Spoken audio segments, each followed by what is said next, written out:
For most of the 20th century, housing followed one rule: prices rose with incomes. Today, that rule is gone. These numbers don't describe luxury. They describe the typical home. That ratio is the cleanest way to understand the housing problem. If a home costs 2 to 3 times income, a working household can realistically save, borrow, and buy. If it costs 5 times, ownership becomes harder but still possible for some. When it reaches 7, 8, 10 times, the market stops being about budgeting and becomes about access to capital. Because at those levels, you don't save a little more. You either already own, you get help, or you don't get in. For decades, the housing market behaved like a normal market. Wages went up, prices slowly followed, and the system stayed balanced. But in the late 20th century, something changed. House prices began rising faster than incomes, consistently over long periods. And once that happens for long enough, housing stops being primarily shelter. It becomes a vehicle for storing and growing wealth. So what changed first? Credit. When interest rates fall, borrowing gets cheaper. That sounds like it should help buyers. But here's the key. Cheaper borrowing doesn't reduce prices. It increases what buyers can pay. If the monthly payment is lower, banks approve bigger loans. If bigger loans are available, buyers bid higher. If everyone can bid higher, prices rise. This is why low rates often create the opposite of affordability. They don't make homes cheaper. They let people borrow more for the same home. And once prices move up, they rarely come back down without a shock. In a normal market, rising prices trigger more supply. Builders build. Competition increases. Prices stabilize. But housing is not a normal market because supply is heavily restricted, especially in successful cities where people actually want to live. Zoning limits density. Permits take years.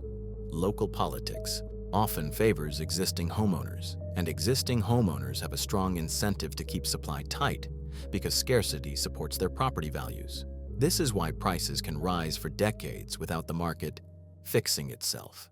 The supply response is blocked. Once credit expands and supply is constrained, housing starts behaving like an asset, and assets are priced differently. Shelter is priced by usefulness, what people can afford to pay. Assets are priced by expectation, what investors think it will be worth later. That shift changes the buyer base. Now it's not just families competing with families, it's families competing with investors, institutions, and anyone seeking a stable store of value. And when expectations drive pricing, rising prices attract more money, which pushes prices higher again. This is why the housing crisis doesn't just affect home buyers. When ownership becomes harder, renters stay renters longer. That increases rental demand. Rents rise, savings fall. And once housing absorbs a larger share of income, everything else gets squeezed. Starting a family, taking risks, moving for opportunities, building savings. Housing becomes the central cost of modern life. Now look at the incentives. Rising prices benefit existing owners because their wealth increases on paper. Banks benefit because larger mortgages mean more interest over time. Governments benefit because higher property values expand tax bases. The system doesn't break under high housing prices. In many ways, it becomes financially convenient, but the cost is access. New buyers face a gate, not a ladder. This is why housing is politically hard to fix. To restore affordability, you need some combination of more building, less speculation, and slower price growth. But those changes threaten the wealth of current owners. And current owners are often the most influential voting bloc. So even when governments talk about affordability, the system tends to protect prices.